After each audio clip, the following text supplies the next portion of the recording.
Tanaw na tong pili, kuha na ni part.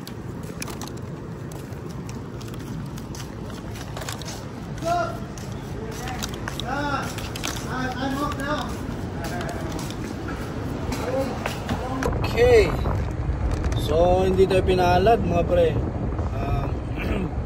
Hindi siya pwede yung plastic bottle. So, kinukuha ang binibili nila yung aluminum cans, cardboard.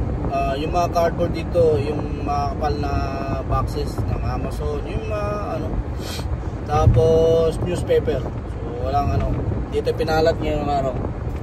Subok tayo sa susunod. Tignan natin. Okay? Thank you guys, and ayun lang. Stay positive lagi, and dapat mag-pray sa Diyos. Okay? Thank you. God bless.